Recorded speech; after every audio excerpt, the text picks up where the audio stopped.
Bonjour et bienvenue pour cette nouvelle édition de Midi au Caire pour ce dimanche le 27 août 2023. Notre édition d'aujourd'hui, on commence tout de suite avec cette information. Le président Abdel Fattah el-Sisi s'est réuni avec le chef de l'autorité des affaires financières des forces armées, Ahmad Al-Chazli, le directeur général de l'autorité des projets nationaux, Walid Aboulmagd, et le PDG de la compagnie égyptienne de l'acier, Ahmed Al-Kayal. Selon le porte-parole de la présidence, le conseiller Ahmad Fahmi, la réunion a porté sur les projets d'industrie métallurgique en Égypte.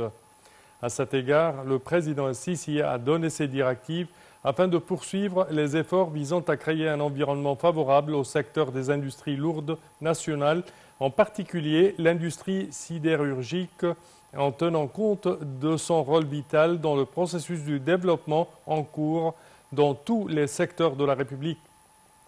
La réunion a également été l'occasion d'examiner les efforts visant à approfondir l'industrialisation locale à cet égard et à renforcer les capacités compétitives et l'exportation et à surmonter les obstacles logistiques.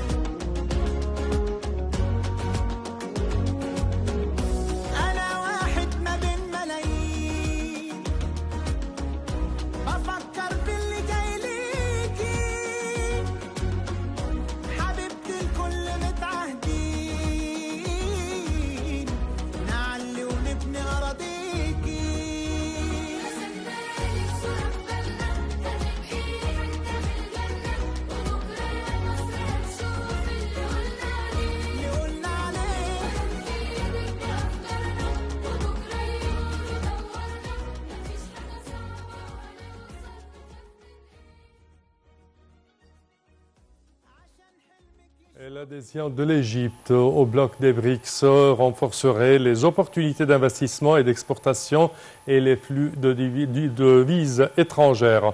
Cette démarche aide à consolider la coopération économique et à accroître les échanges commerciaux avec les pays membres de ce groupe. Pour plus de détails, voici un commentaire. L'adhésion de l'Égypte au BRICS affirme le rôle croissant que joue le Caire dans l'économie mondiale et sa capacité à contribuer à formuler un système économique international plus inclusif et équitable. À cet égard, le président Abdel Fattah el-Sisi a valorisé l'annonce par les BRICS de l'adhésion de l'Égypte à partir de janvier 2024. Le chef de l'État s'est honoré de la confiance des pays membres du bloc qui ont tous des liens étroits avec l'Égypte, formulant le vœu de coopérer avec eux dans la période à venir. Le président a souhaité coopérer également avec les nouveaux entrants pour réaliser les objectifs des BRICS, à savoir renforcer la coopération économique entre nous, faire entendre la voix des pays du Sud sur divers dossiers et défis de développement et soutenir les droits et les intérêts des pays en développement. Jeudi, le Premier ministre Mostafa Madbouli était arrivé à Johannesburg pour participer au nom du président el-Sisi à la séance de dialogue de haut niveau tenue dans le cadre du 15e sommet des BRICS en Afrique du Sud sous le thème « Les BRICS et l'Afrique, partenariat pour la croissance accélérée, le développement durable et l'action multilatérale » qui s'est déroulé du 22 au 24 août en présence de plusieurs chefs d'État et de gouvernement. Les BRICS, qui regroupent le Brésil, la Russie, l'Inde, la Chine et l'Afrique du Sud, réunis en sommet à Johannesburg, ont accueilli dès janvier 6 nouveaux pays membres, dont l'Iran, a annoncé le président sud-africain Cyril Ramaphosa. L'Argentine, l'Égypte, l'Éthiopie, l'Arabie saoudite et les Émirats arabes unis rejoignent aussi le groupe des pays émergents qui veut gagner en influence dans le monde. L'adhésion prendra effet à compter du 1er janvier 2024, a déclaré M. Ramaphosa lors d'une conférence de presse conjointe des dirigeants des 5 nations qui composent actuellement le bloc, se félicitant que les BRICS entament un nouveau chapitre immédiatement après l'annonce. Téhéran a salué un développement historique et un succès stratégique pour la politique étrangère du pays. Le Premier ministre éthiopien, Abiy Ahmed, a de son côté salué un grand moment pour la nation africaine. L'Éthiopie est prête à coopérer avec tous pour un ordre mondial inclusif et prospère, a-t-il déclaré sur les réseaux sociaux. Les Émirats arabes unis se sont aussi félicités de leur intégration, le président Mohammed Ben Zayed affirmant respecter la vision des dirigeants des BRICS. Selon le président chinois Xi Jinping, les discussions aboutissent à un élargissement historique, prédisant un avenir radieux pour les pays du BRICS.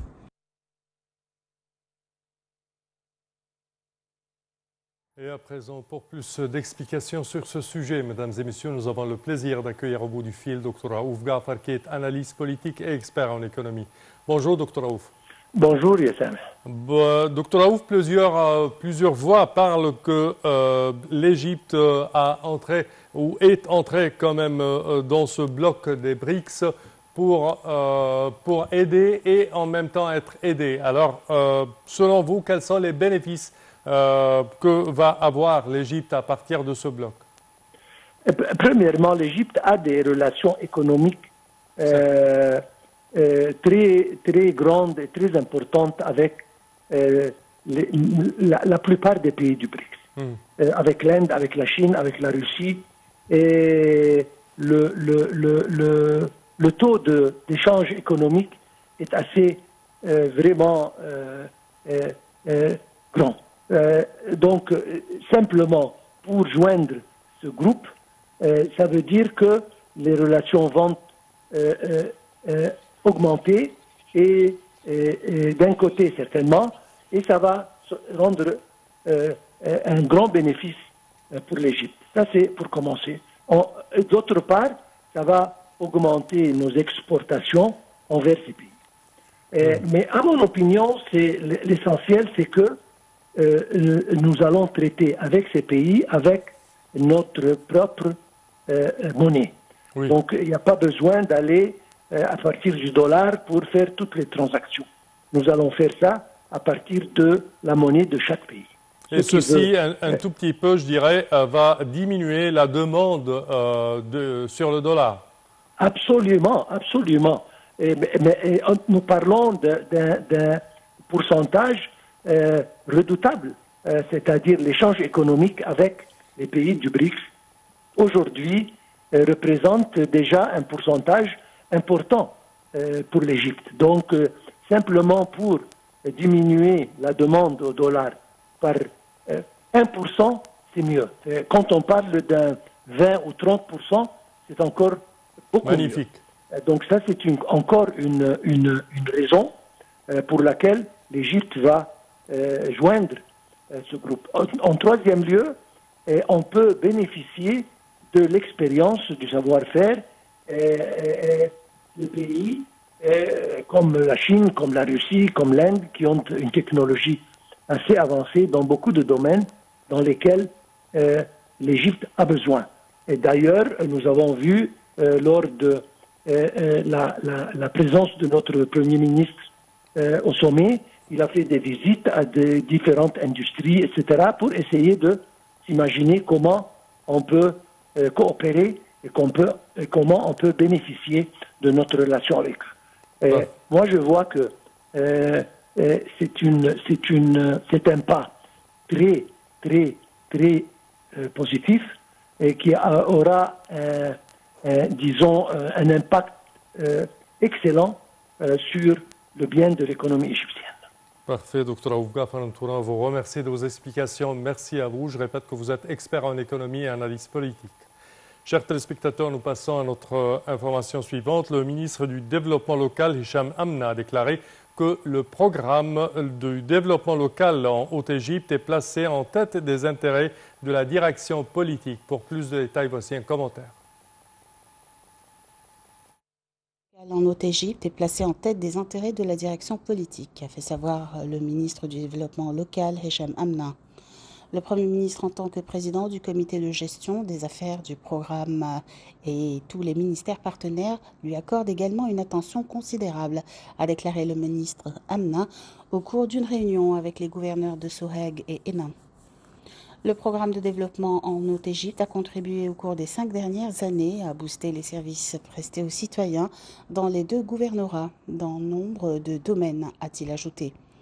Le ministre a examiné les projets inscrits sur le plan d'investissement pour l'exercice financier 2024-2023, la mise en œuvre des directives présidentielles et celle du Premier ministre quant aux projets de services et de développement. Le premier composant du programme se focalise sur, entre autres, l'amélioration de la compétitivité des deux gouvernorats, en améliorant l'efficacité des zones industrielles, le système de gestion et la modernisation des blocs économiques ayant un avantage concurrentiel, a fait savoir M. Amnam.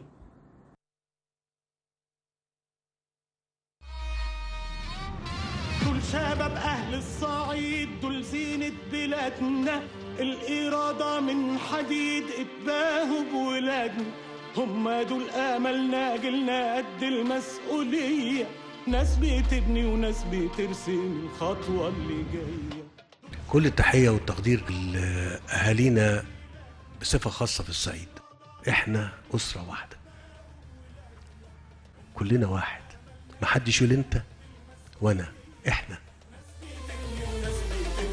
الخطوة اللي جاية بيقولوا الكلمة بعزم وهمة وهم ظهر مصر رجالة ولاد رجالة وياما ضحوا في ده مصر طلع البنت الصعيدة. ما نفعله في بلدنا هو محاولة لتعويض ما فاتنا، وما افتكرش ان في حد بيكون هدفه الإصلاح والبناء والتنمية إلا ما ربنا سبحانه وتعالى بيسدد خطاه. البلد دي هتقوم بينا كلنا، بفهمنا كلنا، وبإيدينا كلنا مع بعضنا.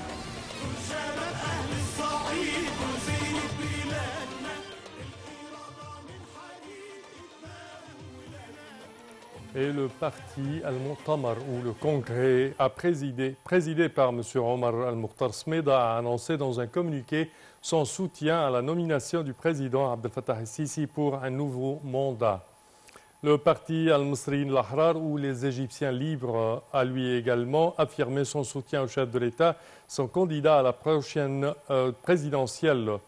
Et le chef du parti, Dr Hassam Khalil, a enjoint d'intensifier les stages de formation pour préparer les jeunes à la campagne électorale, qu'ils soient membres du parti ou nouveaux adhérents à la campagne, pour suivre le déroulement du processus électoral et agir immédiatement sous pression aux demandes de la Chambre centrale des opérations.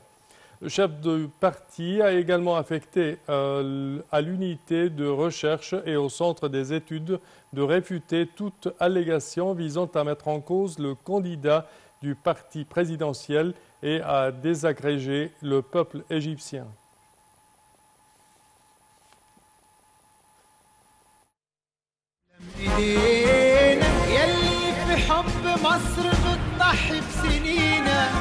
ياللي انت وفيت وعد كان بينها وبينك ياللي انت كنت شايلها دايما جوا عينك تسلم ايدينا ياللي انت شايل هم بلدك فوق كتافك كل اللي عرفك واللي قبلك واللي شافك بيدعي باسم مصر ليك الله يعينك تسلم ايدينا ياللي في حب مصر بتضحي بسنينك ياللي انت وفيت وعد كان بينها وبينك ياللي انت كنت شايلها دايما جوا عينك تسلم ايدينا ياللي انت شايل هم بلدك فوق كتافك كل اللي عرفك واللي قبلك واللي شافك بيدعي باسم مصر ليك الله يعينك.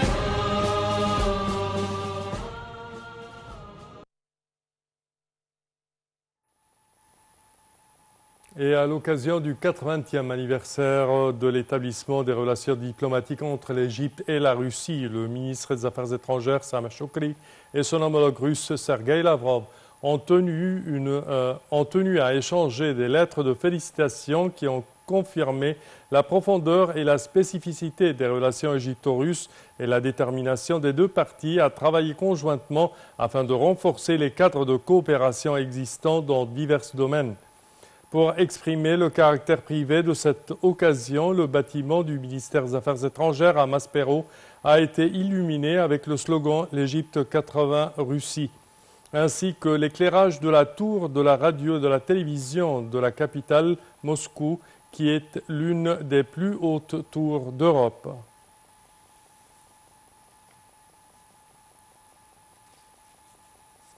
Et les forces armées égyptiennes ont annoncé le démarrage de l'exercice militaire multinational Bright Star 2023 à partir du 31 août et se prolongera jusqu'au 14 septembre avec la participation de plus de 8000 combattants de 34 pays.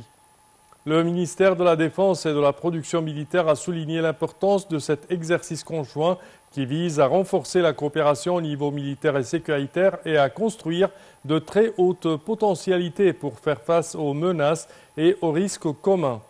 Ces manœuvres entraînent également les effectifs des pays participants aux actes combatifs atypiques en développant une action conjointe à la lumière des plus récents systèmes combatifs internationaux. Ces exercices militaires conjoints aident également à renforcer les relations stratégiques et sécuritaires parmi les pays participants via l'échange d'expertise et le développement des techniques de combat.